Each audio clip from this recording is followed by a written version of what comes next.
Hello বন্ধু, তো আজকে আমরা বক্স অফিস নিয়ে কথা বলবো, বক্স অফিস কালেকশন নিয়ে কথা বলবো।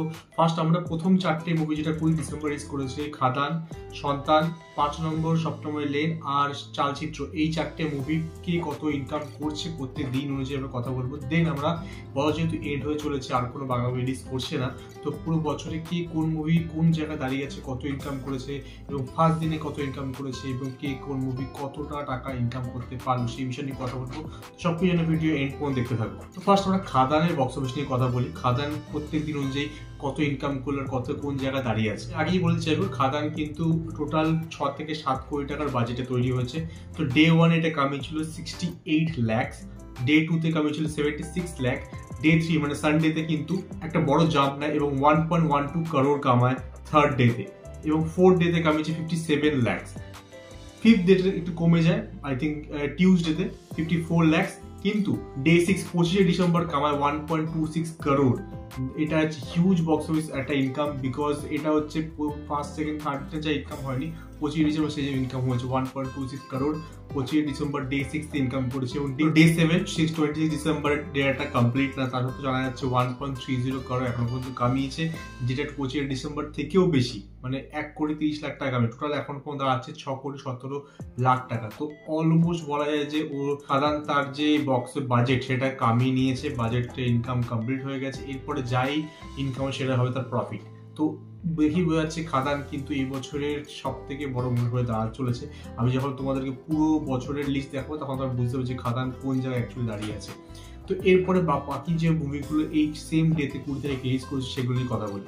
ওকে, এরপর কথা বলে সন্তান মুভি বক্স অফিস কালেকশন নিয়ে। ডে 1 এ কামিয়েছিল 11 লাখ, ডে 2 তে 18 লাখ, ডে 3 তে একটু বেশি ইনকাম হয় 31 লাখ, ডে 4 এ কমে গিয়ে 12 লাখ, ডে 5 এ একটু বাড়ে 14 লাখ, ডে 6 তে যেটা হচ্ছে 25 ডিসেম্বর ছিল সেখানে একটু বাড়ে, সেখানে দাঁড়িয়ে যে 0.37 লাখ 37 লাখ, এবার ডে 7 এর ডেটা এখন পর্যন্ত আসেনি। তো টোটাল এখন পর্যন্ত জানা যাচ্ছে 1.23 করোড় কামিয়েছে সন্তান মুভিটা, আর এই মুভি বাজেট কিন্তু 2 করোড়, তো অলমোস্ট কাছাকাছি চলে এসেছে এই বাজেট কমপ্লিট করাতে।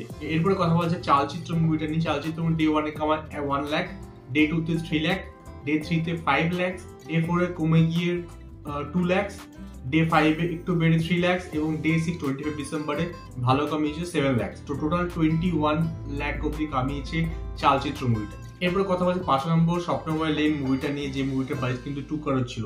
তো এটা কত কামিয়েছে দেখে নেওয়া যাক।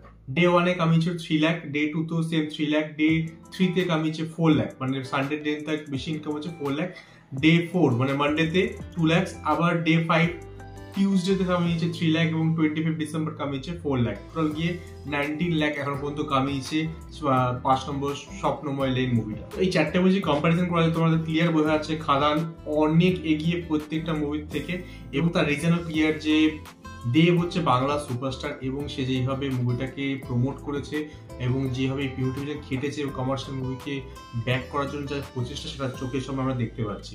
এখানে আরেকটা ডেটা তোমরা দেখাচ্ছি, যেখান থেকে তুমি এই চারটে মুভি যেটা হচ্ছে চালচিত্র, খাদান, 5 নম্বর স্বপ্নময় লেন এবং সন্তানের ডেটা তুমি দেখতে পাচ্ছ যে এখন পর্যন্ত কে কত কামিয়েছে।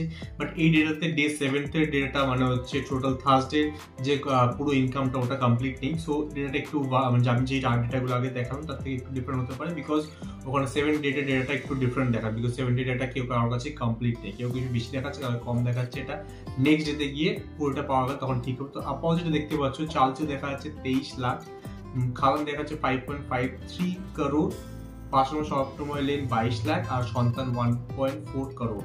তো দেখেই বোঝা যাচ্ছে কে এগিয়ে আছে। এবার এই ডেটাটা তোমরা দেখো, এইখানে এই ডেটাটাতে তুমি ওপেনিং ডেতে কি সব থেকে বেশি ইনকাম দেখতে পারবে, তার সঙ্গে কত ইনকাম করে সেটাও তুমি দেখতে পারবে। এই বছরে টোটাল 10টা মুভি আমি এখানে নিয়েছি যেগুলোর বক্স অফিস তুমি দেখতে পাচ্ছ।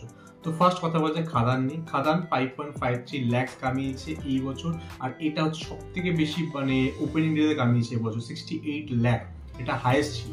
এরপরে তার নিচেই আসি বহুরূপী। 35 লাখ ফার্স্ট ডেতে কামিয়েছিল, ওটা সেকেন্ড হাইয়েস্ট। আর এই মুভিটা কিন্তু এই বছরে এখনো পর্যন্ত সব থেকে বেশি কামাই করা মুভি, সেটা হচ্ছে 16,49,00,000 টাকা। আমি শিওর যে খাদান এটা ক্রস করে যাবে, বাট এখনো পর্যন্ত বহুরূপী কিন্তু হাইয়েস্ট 16,49,00,000 টাকা টোটাল কামিয়েছে এই বছরে। এর নিচেই আছে টেক্কা। টেক্কা প্রথম দিনে 30 লাখ কামিয়েছিল এবং কমপ্লিটলি কামিয়েছে হচ্ছে 4,03,00,000 টাকা। এর নিচে বাবলি। বাবলি প্রথম দিনে 22 লাখ কামিয়েছিল এবং পুরো তার মানে কমপ্লিট ইনকাম হয়েছে 1,33,00,000 টাকা। তার নিচে সন্তান, এটা এখনো চলছে। সন্তান প্রথম দিনে 11 লাখ কামিয়েছিল, এখনো পর্যন্ত 1,04,00,000 টাকা কামিয়েছে। তো এইটা বাবলিকে ডেফিনেটলি ক্রস করে যাবে। এর নিচে অযোগ্য যে কামিয়েছে 0.07 লাখ, আই থিঙ্ক 70,000 কামিয়েছিল ফার্স্ট ডেতে, এবং টোটাল কামিয়েছিল 2.98 crore। মির্জা এর নিচে, এটাও সেম 0.07 লাখ ফার্স্ট ডেতে কামিয়েছিল এবং টোটাল কামিয়েছে 57 লাখ। এর নিচে শাস্ত্রী মুভি, যে মুভিটা মিঠুন চক্রবর্তী, সেখানে কামিয়েছে 0.06 লাখ ফার্স্ট ডেতে এবং টোটাল কামিয়েছে 1.05 crore।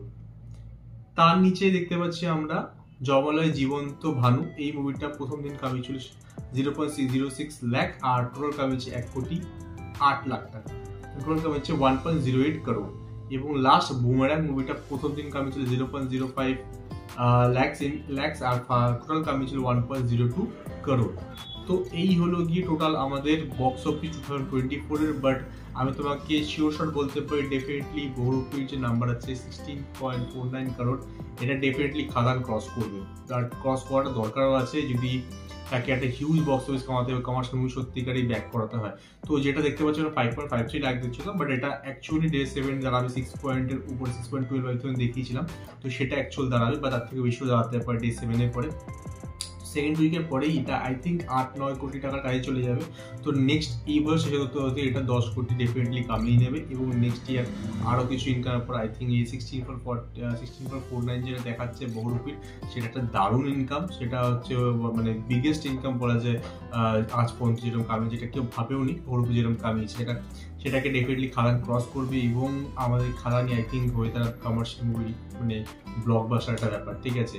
আর সেটা হওয়া দরকার আছে, বিকজ এরকম যদি লার্জার স্কেলের মুভি আমাদের আরও লাগে, আরও যদি মনে হয় পেতে হবে এবং সেগুলোকে শুধুমাত্র আমাদের রাজ্যে না পুরো দেশে মানে প্যান ইন্ডিয়া যদি ইনকাম করাতে হয়, যেগুলো বা সাউথ ইন্ডিয়া মুভিগুলো করছে, যে সাউথ ইন্ডিয়াটা ছোট তেলেগু মুভি, তামিল মুভি বা মালায়ালাম মুভি বা কানাডিয়ান মুভিগুলো ওয়ার্ল্ড ওয়াইড ইনকাম করছে, শুধুমাত্র দেশে না বিদেশেও ইনকাম করছে। সেরকম যদি করতে হয় তাহলে আমাদের কিন্তু আমাদের স্কেল বাড়াতে হবে এবং এখানে প্রথম যদি আমাদের ওয়েস্ট বেঙ্গলে ভালো চলে তখনই গিয়ে এগুলো প্যান ইন্ডিয়ার দিকে হাত বাড়াতে পারবে এবং তারপরে ইন্টারন্যাশনাল। বিকজ তুমি যদি মনে থাকে পুষ্পা 2 কিন্তু শুধুমাত্র আমাদের দেশেই না বিদেশেও দারুণ ইনকাম করছে। আমি তোমার ডেটা একটা দেখেছিলাম, ডেফিনেটলি আমার ভিডিও চেক আউট করে নিও, যেখানে আমি তোমার দেখেছিলাম যে নর্থ আমেরিকাতে মানে আমেরিকাতে 4 নম্বর, যে বছর সেই সপ্তাহে রিলিজ করেছিল 5 ডিসেম্বর, সেই সপ্তাহে 4 নম্বরে ছিল Pushpa 2। Almost I think 9 million dollar কামিয়েছিল ওই প্রথম উইকে। তো সেরকম কিছু করতে হলে প্রথম থেকে আমাদেরকেও এই ধরনের মুভিকে আরও বাহবা দিতে হবে এবং সেগুলো যখন বেশি ইনকাম করা শুরু করবে এবং ভালো ভালো মুভি আরও আসবে, দেন আমরা এরকম কিছু হয়তো বাংলা থেকে দেখতে পাবো। তো তোমাদের এই বিষয়ে কি মতামত? তোমাদের এই খাদানের যে ক্রসিং চলছে, খাদান যে ইনকাম করছে এবং যে বেনিফিটগুলো পাচ্ছে সেগুলো বিষয়ে তোমার কি মতামত এবং তোমাদের পুরো এই বক্স অফিস কালেকশনের বিষয়ে কি মতামত আমাকে কমেন্টে নিশ্চয়ই জানাতে পারো। আর আমার সঙ্গে দেখা হবে নেক্সট ভিডিওতে। গুড।